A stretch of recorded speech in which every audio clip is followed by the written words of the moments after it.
tal, amigos? Estamos aquí en nuestra cuarta sesión del programa Bocados de nuestra historia y en esta ocasión vamos a hablar sobre mamíferos, sobre reptiles, sobre algunos anfibios y también sobre algunos invertebrados. Por ejemplo, como el taquito que tengo aquí, que es de chamués, en donde lo podemos aquí degustar en la Feria de la Gastronomía de Santiago Anaya, en Hidalgo. Así que bueno, pues comenzamos y provecho.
Cuarto programa de la serie Bocados de nuestra historia, el sabor del patrimonio.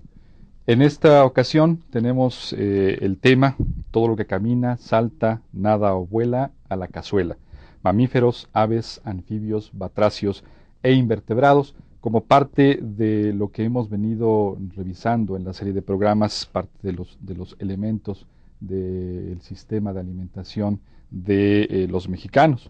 En esta ocasión contamos con la presencia de dos distinguidos investigadores de esta institución, de la Universidad Nacional Autónoma de México. Por un lado, quiero presentarles a la doctora Julieta Ramos Elorduy. Ella es investigadora del Instituto de Biología de la UNAM, y el doctor Raúl Valadez Azúa, también investigador del Instituto de Investigaciones Antropológicas de la misma universidad.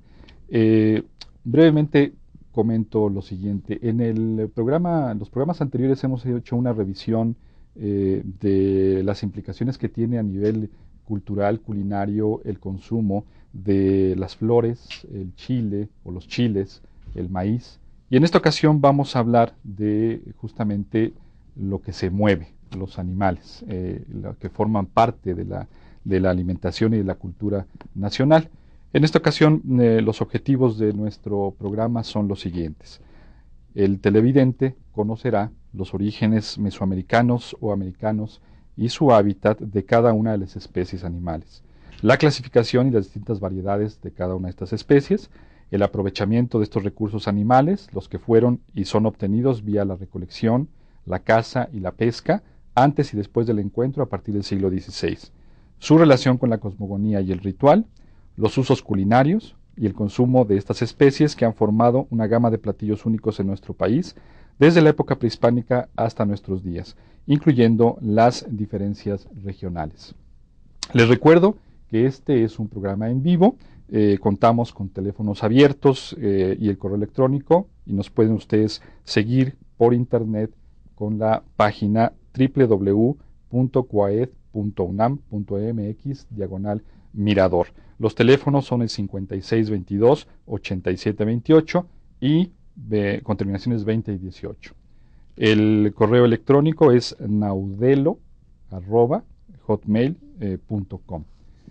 Comuníquense con nosotros, para nosotros es muy importante la retroalimentación con ustedes. Quisiéramos iniciar este programa con la siguiente pregunta para el doctor Raúl Valadez. ¿Cuáles son las principales especies animales consumidas en la época prehispánica, como para iniciar un contexto general de la plática del día de hoy? Bueno, pues primero, pues muchas gracias por la invitación. Es un gusto estar aquí compartiendo un poco de lo que uno trabaja. Y bueno, esa pregunta que mencionas, pues tiene una respuesta, podríamos decir, múltiple, porque depende de cuáles son las fuentes de información que uno emplea para poder responderla. Tenemos, por lo general, para cualquier trabajo que involucre culturas antiguas, tenemos fuentes de información como son los propios restos que salen de las excavaciones arqueológicas. También tenemos, por otro lado, pues las fuentes, los escritos del siglo XVI, sobre todo, donde se habla de las costumbres, de la forma de vida de las comunidades prehispánicas. Y también en algunos momentos tenemos representaciones de cerámica, pinturas murales, en fin, donde pueden aparecer escenas de alimentación o animales que, pues por lo que uno puede interpretar, están involucrados en cuestiones de alimentación. Si juntamos todo esto, podríamos decir que en términos generales, pues hablaríamos de un universo enorme de opciones de alimentación, pero obviamente no todas las vemos reflejadas de la misma forma en las diferentes fuentes que comento. En el caso de los sitios arqueológicos podemos encontrar sobre todo vertebrados, la mayoría animales de tamaño mediano a grande, como pueden ser venados, perros, conejos, pero también hay sitios arqueológicos de comunidades pequeñas donde aparecen animales como ratones, como sapos, que uno los ubica como parte de la alimentación, aunque se traten de animales conspicuos que no piensa uno que fácilmente pudieran ser atrapados. Y por otro lado están los recursos, por ejemplo, de los ríos, zonas lacustres, que estaban disponibles para la gente en general y que las fuentes los citan, aunque ciertamente los restos no los vamos a encontrar en los sitios arqueológicos porque se trata de organismos muy pequeños, muy frágiles. Entonces, pues podríamos decir que el elemento que une a todo este espectro, pues es, tal como dice el título del programa, pues todo lo que se moviera y que dentro de lo que ya son los hábitos propios del ser humano, heredados desde lo que eran pues los hombres más primitivos, pues era el hábito de estar colectando, tomando lo que estuviera en el camino de uno, y que con la experiencia de decir esto, si me lo como no me va a provocar molestias y es más, hasta sabe rico, pues ya con eso se creaban esquemas en los cuales se hacía un esfuerzo ya específico para colectar, cazar ciertos grupos de animales que se sabía que podían rendir desde el punto de vista alimentario, y posteriormente ya con el desarrollo de las grandes comunidades, de las grandes ciudades, pues ya es un esfuerzo organizado con el fin de llevar a cabo planes de producción que garantizara el abasto de determinados tipos de animales para la población, ya fuera a través de la crianza o a través de actividades como cacería o pesca. Claro. Ahora, dentro de este universo general del cual nos habla el doctor Raúl Valadez, hay uno que es particularmente interesante para las culturas mesoamericanas e incluso la cultura del México contemporáneo, que es el consumo de los insectos. Es decir, aquí hay también mucho material, muchas cosas que hacer. La doctora Ramos Elorduy ha hecho mucho trabajo sobre esto, y le pregunto, ¿qué es la entomofagia y cuál es el origen histórico de esta práctica? Pues la entomofagia ahora recibe una nueva apelación, que es antropoentomofagia. Claro. Porque hay muchos animales que comen insectos, y antropoentomofagia es el ser humano. Exactamente, ¿no? Entonces esto es una práctica que se lleva a cabo desde hace 7,000 años, comprobado con testimonios de pinturas rupestres, ¿no? Se hace en cuevas, sea en rocas, sea tallados en piedras enormes, ¿no? Como la de Emily Gorge en Australia, que es verdaderamente gigante. Y entonces vemos que esto, entonces mínimo son 7,000 años, y también recurriendo a fuentes históricas y recurriendo a conocimientos que tienen los diferentes, pues podemos decir ancestros y libros de las diferentes poblaciones de México nativas. Entonces encontramos que hay 96 especies de insectos comestibles de diferentes tipos, tanto acuáticos como terrestres, que la gente ha consumido a lo largo del tiempo. E increíblemente, actualmente, de esos 96, los 96 están consumiendo actualmente. Entonces eso prueba la sustentabilidad de los insectos comestibles. Claro. Y bueno, es una parte de las 549 especies que tenemos registradas para México. Para México, de esas 96 se consumen, decíamos, en el territorio, pero a nivel mundial eso se multiplica. Pues no mucho, porque hay pocos investigadores dedicados a esto, y entonces se veía como una curiosidad geográfica, como un alimento exótico en los viajes de los diferentes naturalistas e historiadores, o gente que le gustaba conocer otro tipo de cosas, en donde decía, son platillos exóticos, y le llamaban delicatessen, ¿no? Y saben sabrosos, ¿no? Como el gusano del coco. Entonces, que es delicioso, y entonces las 5 especies que existen en el mundo, las 5 se consumen de la misma manera, se semicultivan, o sea, un protocultivo de la misma manera en Australia, en África, en Japón, en México, bueno, toda América y en Europa. Entonces, en la parte de Asia, perdón.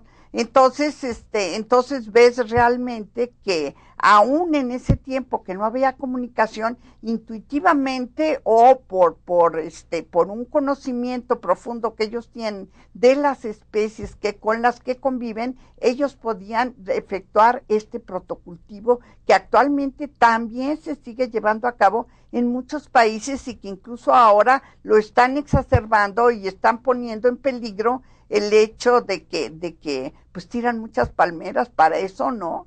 Y entonces con esto del calentamiento global y de los bosques cada vez menos en número, entonces vemos que hay algo que ha persistido. Ahora, ¿por qué ha persistido esto? Porque cuando llegaron los españoles a México, entonces no había cultivos de insectos. Claro. Era tal la abundancia del recurso que la gente entonces los consumía de diferentes maneras, e incluso los almacenaban para épocas en que no había suficiente alimento, lo almacenaban secos al sol o secos en el comal, y después los ponían en ollas de cerámica, que son frescas por lo general, y allí se mantenían. Incluso el doctor Muñiz encontró en las cuevas de Cacaxtla escarabajos almacenados del género Filófaga, que es comestible, o golofa, de cualquiera de los dos. Entonces este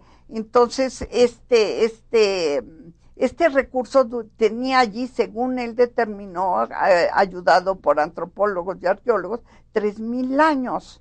Entonces, igual que encontraron pues la miel en la tumba de Tutankamón, entonces en un estado perfecto por la bioquímica que tiene esto, ¿no? Claro. La formación que tiene. Y entonces los españoles no podían prohibir algo que no estaba cultivado, que la gente iba y recolectaba, como decías hace un momento, en el campo, y que pues sigue dentro de las costumbres tradicionales, porque claro, jamás se perdió. No se ha perdido, y además sigue siendo todavía parte de esta lógica tradicional de la alimentación en comunidades campesinas, indígenas, también en ámbitos urbanos. También actualmente ya han invadido no nada más el ámbito urbano en sí, sino el ámbito gourmet. Entonces si uno, pero ¿cómo es posible que si yo voy a la Hacienda de los Morales y encargo en un banquete que quiero de entrada gusanos de maguey, que es carísimo, $250 el kilo, entonces lo tienen en cualquier época y me lo preparan de una manera abundante, no le dan 2, 3 gusanitos a los comensales, ¿no? Sino claro, que se les sirve un plato como lo deseen. Algunos les fascinan, otros se quedan en asombro, pero lo hay. ¿Cómo es esto? por el acaparamiento y porque ya hay un almacenamiento con métodos modernos de congelación. Los congelan, pues luego los descongelan y los saben guisar, y sobre todo los chefs los saben preparar de una manera que exalta el sabor del insecto en sí, que es delicioso y delicado. Claro. Se agregan entonces a toda esta lógica de la diversidad alimentaria en el territorio los animales en su diversidad de especies territorial, y de esto vamos a ir profundizando con mayor detalle en el transcurso del programa. Incluso varios de los temas que se han abordado aquí de entrada en la primera participación van a ser considerados en el resto del programa. Por el momento me gustaría mucho hacerles una invitación. Vamos a ver una cápsula, es un fragmento del documental Pesca, Caza, Recolección en la Ciénega de la Palma, realizado por la doctora Yoko Sugiura del Instituto de Investigaciones Antropológicas de la UNAM en colaboración con el CONACYT.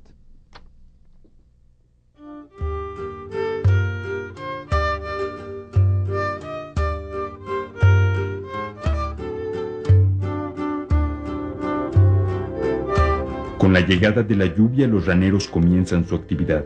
Atrapan las ranas en la oscuridad de la noche, alumbrados con linternas, antorchas o lámparas. Cuando la rana queda inmóvil por la luz, los raneros utilizan sus manos o la fisga para atraparlas. En el día, cazaban las ranas utilizando la red. Otros animalitos como los ajolotes, peces, acosiles, insectos de agua y atepocates crecían rápidamente y se encontraban durante todo el año. La pesca es una actividad que se realizaba a lo largo de todo el año, aunque ciertos peces como el huil se pescaba principalmente en la época de lluvia. Para la pesca se utilizan las redes llamadas matla, por las que fueron famosos los habitantes del Valle de Toluca, los matlacincas. También usaban la fisga.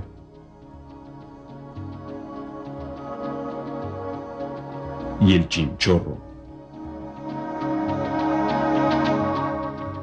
Antaño, la pesca era una tarea que podía ser individual o colectiva.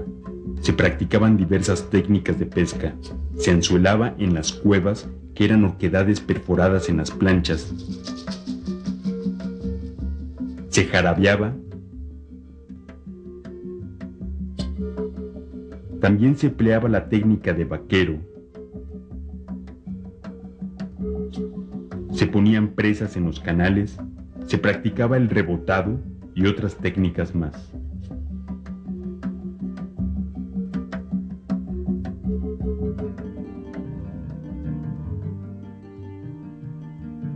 Hoy día, la pesca más común es con red, caminando en el agua poco profunda o desde la orilla del bordo, o volteando las plantas flotantes para pescar el acosil que está en sus raíces.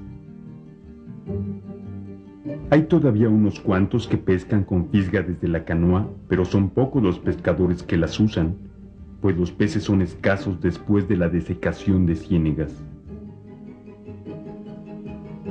Antes, las canoas eran un medio de transporte indispensable para toda persona que vivía de la ciénega, y su elaboración tenía más bien relación con el medio boscoso.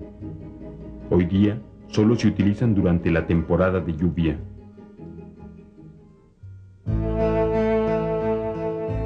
Cuando termina el tiempo de aguas y comienza el frío, la vegetación de la planicie se vuelve amarillo ocre.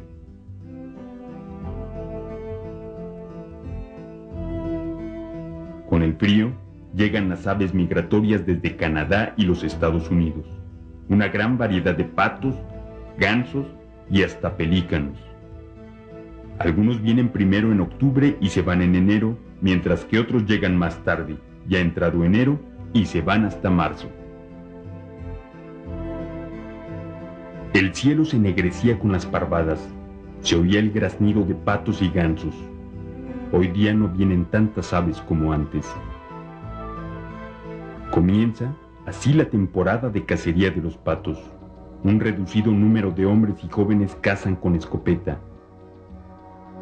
Antes se utilizaba, además de la escopeta, el chinguastle, una trampa hecha con una vara y un nudo corredizo de hilo en el extremo, al que llaman gasa.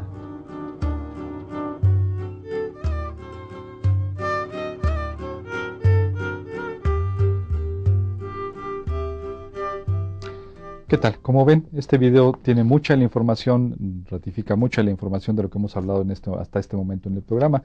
Raúl, ¿querías hacer algunos comentarios adicionales sobre lo que se ha dicho aquí y sobre el propio video también, si gustas? Pues sí, lo que quería comentar, y que lo había dicho la doctora hace unos minutos, sobre la abundancia de ciertos recursos, y que en este caso pues incluye tanto a insectos como a otros tipos de animales que son pequeños y por ser pequeños son muy abundantes, es el impacto que han tenido siempre en lugares como México como fuente de alimentación de las clases más bajas, del pueblo en general. Porque si bien efectivamente algunos recursos que podían ser producto de la crianza o de un manejo que requería un esfuerzo importante, pues solamente estaban disponibles para ciertos sectores de la población, que así era antes y así es en la actualidad. En el caso de animales pequeños, por su misma abundancia, pues no existe forma de controlarlo, por así decir. Si uno vive a un lado de una laguna, el recurso ahí está disponible, los insectos, los peces, los anfibios, las aves. Por lo tanto, esos recursos siempre fueron recursos del pueblo. Eran recursos que estaban disponibles para todas las personas y que ahí pues lo único que tenía que hacer la familia pues era ir al sitio donde estaba el recurso, obtener el recurso y alimentarse de él.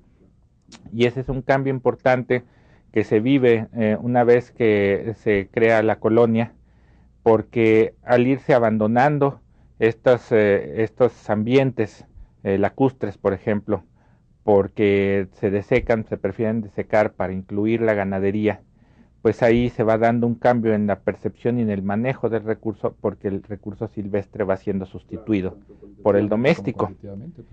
Y para hacerse del doméstico se requiere del dinero para poder comprar el animal o para poder hacer su propio pie de cría. Exacto. Entonces, pues, aquí lo importante de esto es que toda esta gama de recursos de organismos pequeños provenientes de los bosques o de las zonas lacustres, de los ríos, siempre tuvieron un impacto enorme para lo que era la alimentación del pueblo, el abasto, claro, porque eran recursos que no estaban bajo control de nadie. Exacto. Y que al momento en que cambia la percepción y se crean los nuevos esquemas de vida, es cuando se empiezan a vivir las verdaderas hambrunas, porque ya no toda la gente tiene oportunidad de ir a determinado lugar para buscar el alimento, los animales que siempre utilizaban.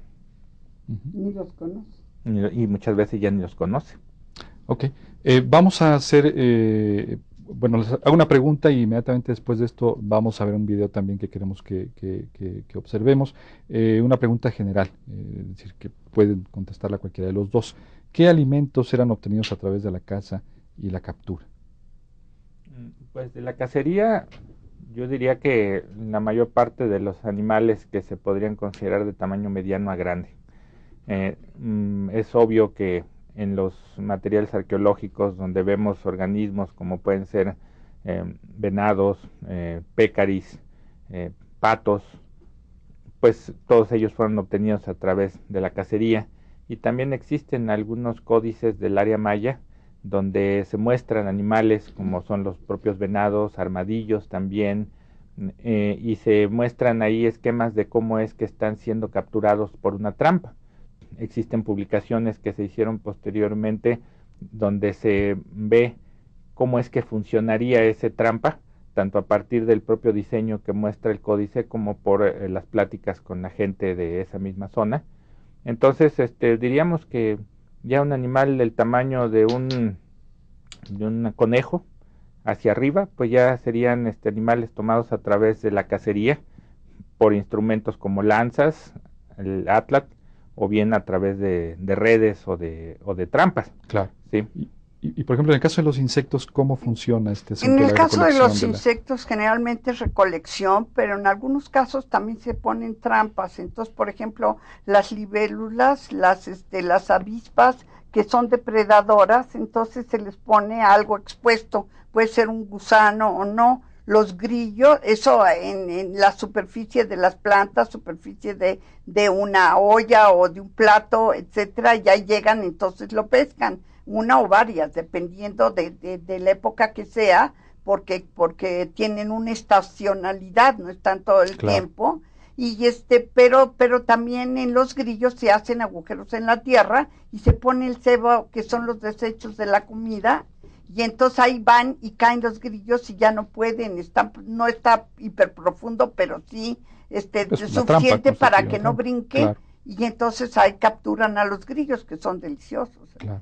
Entonces tenemos en general eso, y pues yo no podría llamar caza al hecho de capturar a los insectos con una red, porque en algunos casos sí se lleva a cabo, tanto en el agua como en la tierra, pero en el agua es muy copiosa la cantidad que se obtiene, y de diferentes tipos, pueden ser chinches, pueden ser larvas de libélulas, pueden ser escarabajos acuáticos. Entonces los pescan en conjunto y les llaman, por ejemplo, aquí en el Estado de México, cochas, y los sacan de las presas. Entonces en el caso el obtenerlas con redes aéreas, pues una que otra mariposa, porque generalmente las mariposas se consumen en estado larvario. Casi todos los insectos se consumen en estado larvario. Solamente el 14% de ellos se consume incluso también en el adulto, pero no hay que se consuman únicamente en el estado adulto. Claro. Vamos a profundizar más sobre este tema, viendo la cápsula que los invito a ver, que es en un criadero de ajolotes en Xochimilco. Nos habla el señor Dionisio Eslava. Los invito para que lo veamos.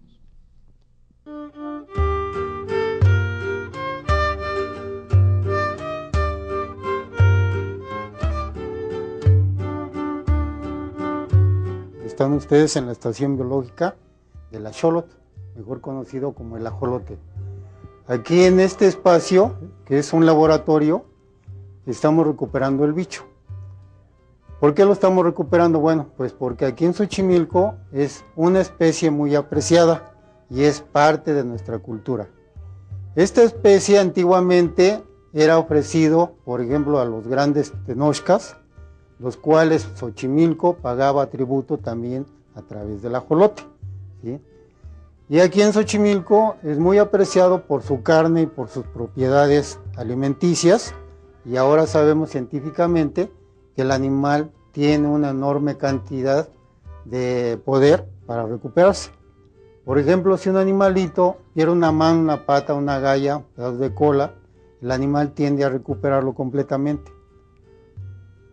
¿Cuáles son, en este caso, los mecanismos que él utiliza? Aún no se sabe. Científicamente todavía no hay datos para decir lo recupera a través de... No hay. Por eso aquí nosotros, como una organización autónoma, todos somos campesinos, los cuales nos hemos interesado por el bichito, no de manera económica, sino porque sabemos que es parte de nuestra historia, parte de nuestras raíces, que de alguna manera, como campesinos, tenemos el deber de preservar nuestras propias especies, porque juegan un papel muy importante en la conservación de la zona lacustre, ¿sí? Ahorita ya no podemos encontrar esta especie ahí abajo. ¿Por qué? Por una siembra inadecuada que hicieron de la tilapia, mejor conocida como la mojarra. Este animalito, o este pez, mejor dicho, es la que viene a impactar totalmente a la zona lacustre, llegando a tal grado de que está degradando las chinampas, provocando un desmoronamiento de las mismas. Por eso hay toda una serie destacado en toda la ribera de algunas chinampas que están ya muy degradadas. La tilapia, como menciono, vino a acabar con el ajolote, con la rana, el peto, el michipeto, el acosil y el pescado blanco, y toda una cadena de corícidos, ¿sí? Y ahora, bueno, nuestro trabajo lo hemos tomado más en serio, porque es parte nuestra, y nuestra idea es volver a retornarlo, pero en condiciones semicontroladas. De esta manera evitaremos que esta tilapia pueda nuevamente volver a depredarlo.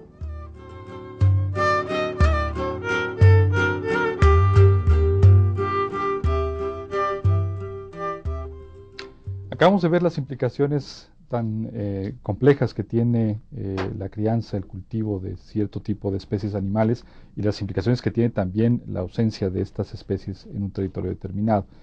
Vamos a hacer una pausa hasta este momento. Los invitamos por favor a que se comuniquen con nosotros nuevamente. Regresando en la pausa, tenemos algunos obsequios de los cuales vamos a hacer mención a nuestro regreso. Los teléfonos están abiertos, son el 5622-8728, con terminaciones también 20 y 18. Hacemos una pausa y regresamos.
Oler una flor, escuchar el trinar de los pájaros, sentir la brisa en el atardecer, contemplar las estrellas.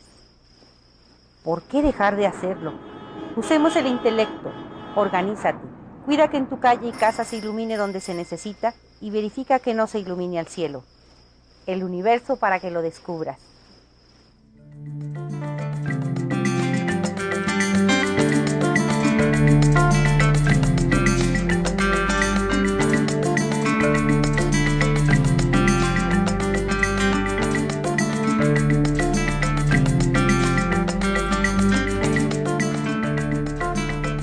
Gracias que continúen con nosotros en el programa. Les comentaba antes de la pausa que teníamos algunos obsequios para hacerles en esta ocasión. Consiste básicamente en dos cosas. La lámina del recetario que hemos estado obsequiando en los programas anteriores. Ya saben, la mecánica es un poco, ustedes se comunican a través de correo electrónico al correo culturaculinaria@gmail.com, a mirador@coaed.unam.mx, y nosotros les regresamos el recetario, un saludo y el recetario, por supuesto, ¿no? Por el otro lado tenemos también 5 ejemplares de la revista Cuadernos de Nutrición, que serían para las 5 primeras personas que se comuniquen con nosotros y nos den 5 nombres de especies animales comestibles en el territorio nacional. Retomando el tema, quisiéramos preguntarle a la doctora Julieta Ramos Elorduy, ¿qué cambios han surgido en las prácticas de abasto y consumo de estas especies con la llegada de los nuevos productos a partir del encuentro del siglo XVI? Pues mire, los cambios, o sea, el abasto ha sido cada vez una mayor explotación.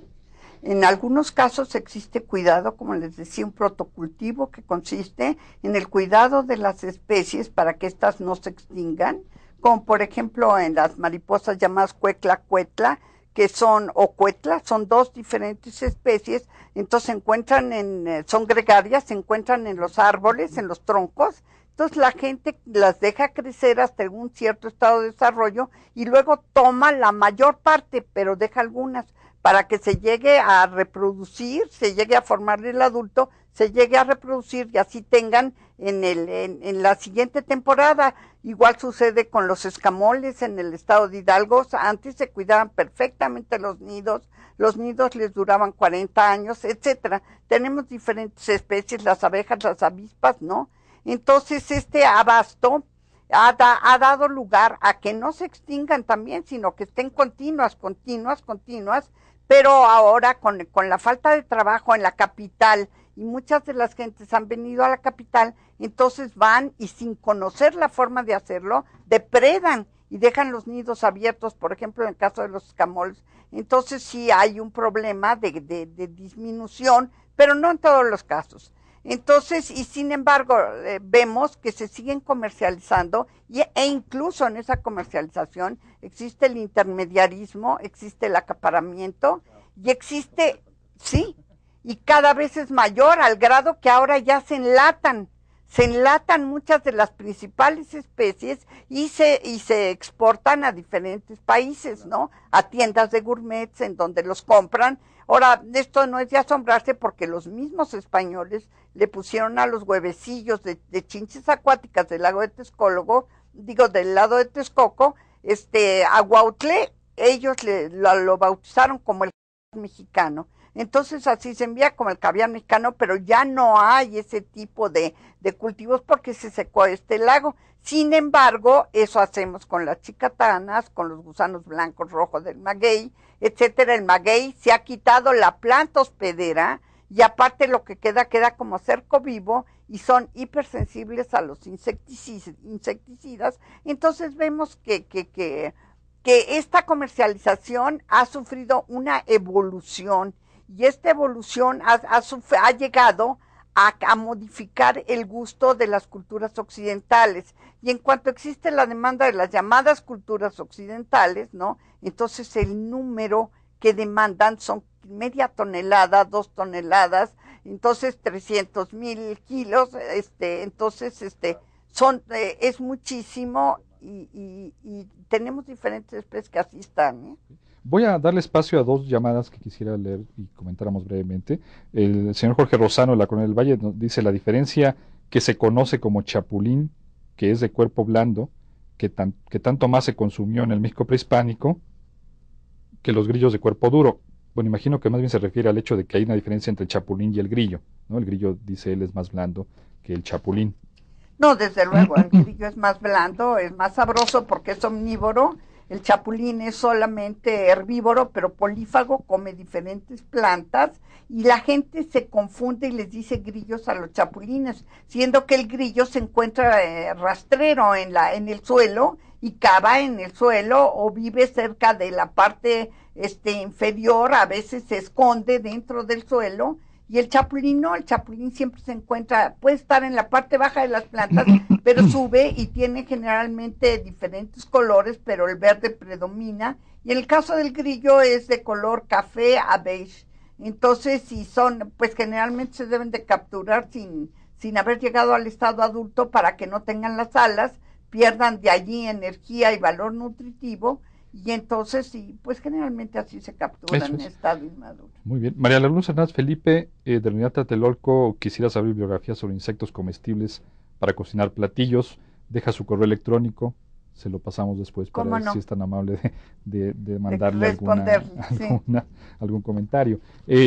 Un poco regresando sobre la pregunta anterior, ya la doctora Julieta Ramos nos habló sobre los cambios en las prácticas de abasto en los insectos, en el resto de las especies animales que ha habido. Ya nos hablaste un poco de la ganadería, por ejemplo, como una modificación importante, pero ¿qué más ha habido en el contexto del resto de las especies animales? Pues sí, definitivamente vemos que la llegada del ganado doméstico es un elemento crucial para explicar la transformación tan profunda que se da en el aprovechamiento de los recursos animales, porque no solamente es el disponer de una forma de organismos, la vaca, el cerdo, la gallina, que es impuesta y además ya considerada como el elemento del cual debe de provenir la carne que se consume, sino que además todo el esquema de producción que se va dando al paso de los años pues va desplazando los ambientes o las formas de trabajo que incluían la explotación de las otras especies. De esa forma vemos que a nivel de lo que es los animales domésticos que se criaban en época prehispánica para alimento, los perros, los guajolotes, pues ya con la llegada del ganado doméstico, más la ideología occidental, pues se va desplazando sobre todo el uso de los perros dentro de actividades alimentarias. Y en el caso de animales silvestres, pues mencionaba en el caso de los lagos, pero no solamente las zonas lacustres, también las zonas de bosque o zonas de praderas, al momento en que es introducido el ganado doméstico y considerada la única forma de producción de carne que debe de trabajarse, pues todos los demás organismos van siendo desplazados y al desplazarse se pierde tanto el recurso como tal, como posteriormente la tradición o el conocimiento acerca de cómo aprovecharlos. Tenemos un caso muy interesante, el Valle de Teotihuacán, donde vemos que a partir del siglo XVI se va observando la desaparición paulatina de una gran cantidad de especies silvestres, conejos, ardillas, venados, mientras que los restos de los animales domésticos europeos van incrementando y posteriormente pues ya lo que encontramos son animales como tlacuaches o ardillones que soportan bien la presencia humana y la presión humana. Entonces, así como este caso, pues seguramente en todo el territorio nacional se dio miles y miles de ocasiones en las cuales vemos esta sustitución paulatina y el impacto, primero a nivel alimentario, después a nivel económico y posteriormente a nivel tradición. Exactamente, es lo que te iba a comentar. El cambio en la práctica induce también un cambio en el hábito y en la proyección cultural propiamente dicha, ¿no? Sí. De hecho, la agricultura la ganadería tiene un peso fundamental en todo este cambio, ¿verdad?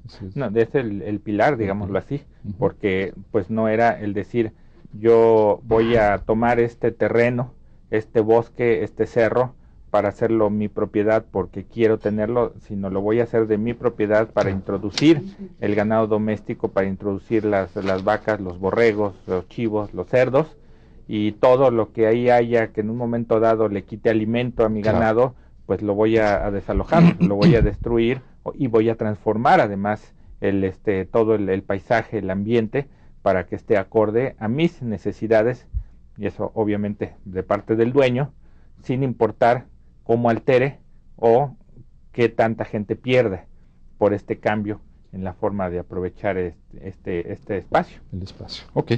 Vamos a invitarlos. Perdón. Yo quería hacer una intervención. Entonces, sí, rápidamente. Tenemos que ver que el ganado ha modificado enormemente los ecosistemas, pero sobre todo tenemos que ver su baja eficiencia de conversión.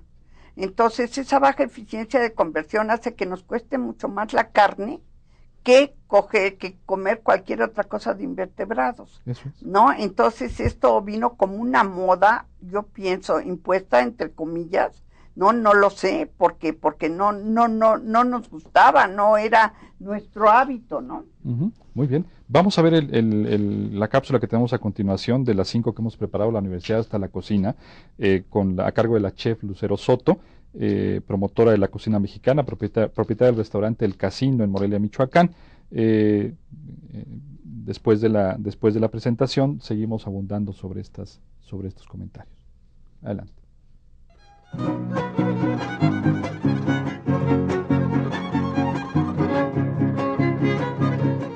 Bienvenidos a la Universidad Hasta la Cocina. Mi nombre es Lucero Soto y es un placer estar con ustedes para aprender a disfrutar lo que muchos conocen como alimentos exóticos, que para otros es de consumo cotidiano, como en el caso de Oaxaca. Si ustedes van a los mercados, van a ver unas torres maravillosas de chapulines, como los que tenemos aquí. Tenemos el más pequeño, que es maravilloso, sobre un guacamole, o el que es un poquito más grande, que está muy de moda, con un poquito de limón, chile y de botanita crujiente, maravilloso. Tenemos los tincuiches, que es un pescadito pequeñitito, que es un sabor muy delicado y maravilloso. Y acá tenemos los acosiles, que es un camarón de río, y tenemos lo que es el camarón de mar. Si ustedes ven la diferencia, es el color. La tonalidad de la cocil es maravillosa, es un rojo intenso.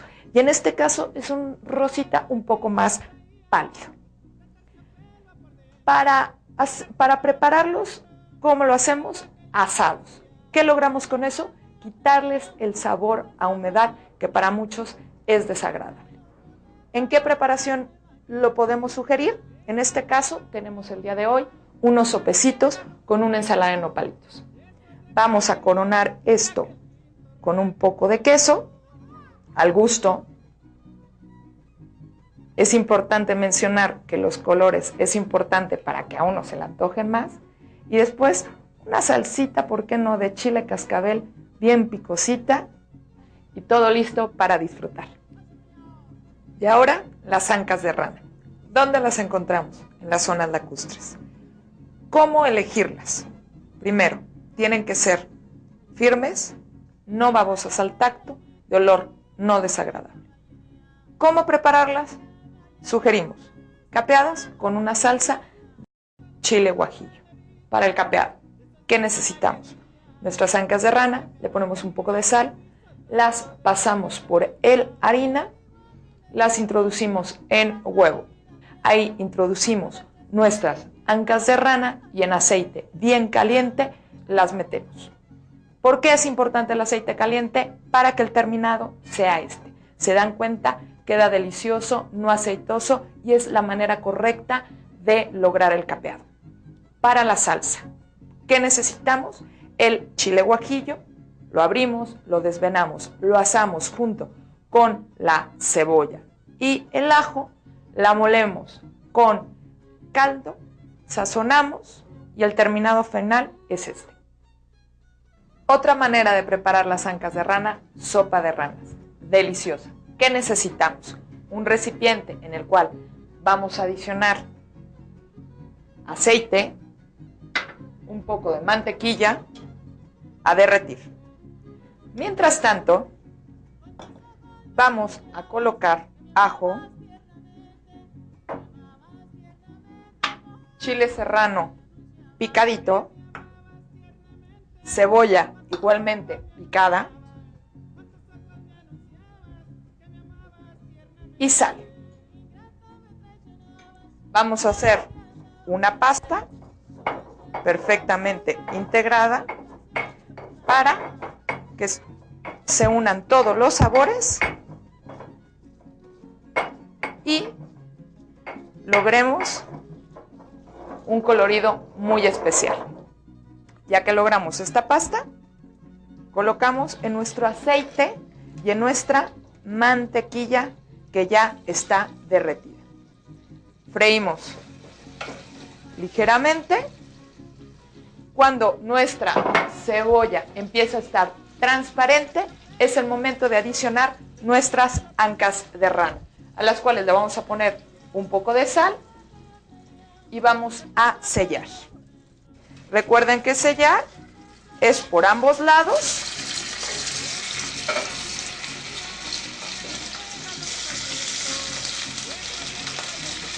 No a freír. Después de esto, lo que vamos a agregar es nuestro caldo o agua hirviendo.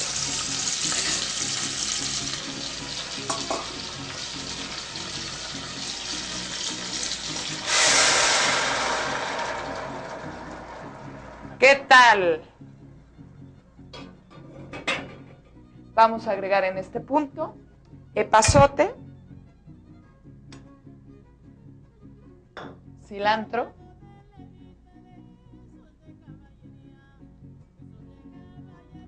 y nuevamente un poco de sal.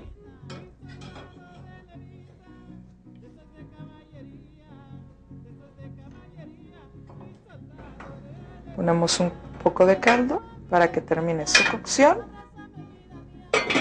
y tapamos. En este punto es muy importante mencionar que tiene que quedar en el punto indicado la carne, de lo contrario queda fibrosa, es decir, si se pasa, queda fibrosa. ¿Cuál es el punto indicado? Veamos. Si ven, nuestras ancas de rana ya cambiaron su color. ya están cocidas. Es importante que toda la carne esté blanca y retiramos en dos partes. La primera es con la que vamos a hacer una pasta. Sí está caliente, pero es el momento indicado de retirarlo. ¿Se dan cuenta? Es muy suave la carne. Eso era lo que les comentaba del punto indicado. Y de olor muy agradable. La otra parte, lo que vamos a hacer es que la vamos a agregar a nuestra sopa. No necesitamos picarla, no necesitamos separar en trozos pequeños. Realmente el hecho de que se vea la piel de la anca es muy agradable y de un sabor muy especial. Como ven, es muy poquita carne la que se le puede quitar, pero su sabor vale la pena. Vamos a agregar un poco de más epazote y tapamos. Mientras tanto, vamos a hacer la pasta para nuestros panecitos y vamos a agregar el epazote, el cilantro, la mantequilla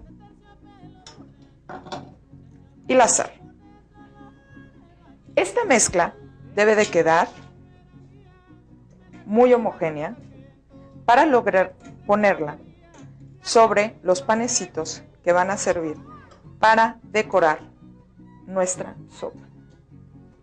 Y necesitamos que se mezcle hasta lograr que todos los ingredientes se integren.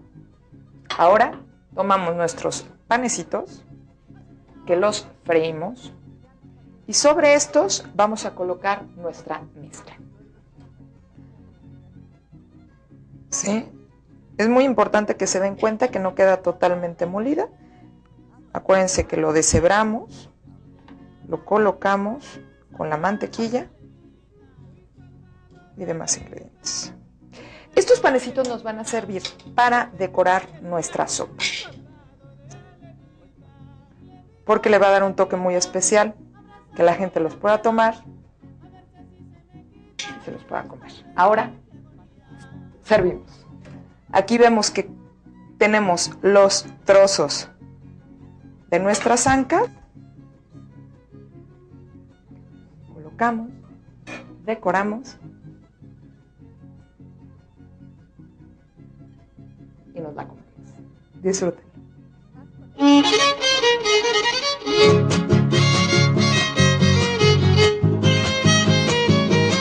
Hola, hoy daremos un consejo rápido como el conejo. Consuman carne de conejo porque esta es baja en contenido de grasa, en contenido de colesterol y sobre todo es un alimento que se ha difundido mucho en nuestras cocinas regionales. En algunas de ellas se come asado, en otras en barbacoa, en muchas otras untado en algún adobo o sumergido en una salsa como un mole. Que despierta de mi sueño, pero se ha equivocado, porque yo he de ser tu dueño. Gracias por regresar. Ya nos queda muy poco tiempo, lamentablemente no vamos a poder darle cauce a varias de las preguntas del público y a varias de las preguntas que tenemos pendiente para nuestros invitados. Solamente voy a comentar rápidamente, a nombrar a los ganadores de la revista. El señor Hugo Alberto Ortiz Andrade es acreedor de una revista, Arturo Báez Hernández también, y Miguel Héctor Pérez Llanes también es acreedor de una revista, Cuadernos de Nutrición. Para despedirnos, quisiéramos pedirles que nos hicieran un breve comentario rápido de balance general sobre el tema que hemos visto. Doctora, si gusta empezar. Pues ya, mire, lo único que le puedo decir es que los insectos se han comido y se seguirán comiendo, que incluso se los llevan ya a los viajes espaciales y que pueden en las estaciones espaciales tener cultivos de insectos, degradando la materia orgánica que ellos tengan y utilizándola de alimento. Y entonces, pues, si no se los quieren comer así, pues los reducen a polvo, los secan, los reducen a polvo y los mezclan. Entonces, los insectos han sobrevivido y están en la Tierra desde hace 350 millones de años, tienen una muy buena eficiencia de conversión y entonces son muy nutritivos. Entonces yo los animo a que los prueben. Claro, muy bien. Pues creo que lo principal para pues lo que ahorita pienso es, y el objetivo del programa es que no perdamos de vista que la diversidad de platillos tiene su origen en la diversidad de ambientes. Por lo tanto, si queremos conservar y disfrutar de esta diversidad culinaria, pues también debemos de pensar en la importancia de toda la diversidad de ambientes. Protegiendo uno, estamos también protegiendo el otro, claro, y protegiendo nuestra tradición, que creo que finalmente es lo importante, que todo se junte en ese esquema. Que todo va junto, Claro. finalmente. Les agradecemos profundamente la presencia a cada uno de nuestros invitados y los invitamos también a ustedes al programa de la próxima semana, que titula Agua de las Verdes Matas, tú me tumbas, tú me matas, bebidas fermentadas y destiladas. Les agradecemos mucho.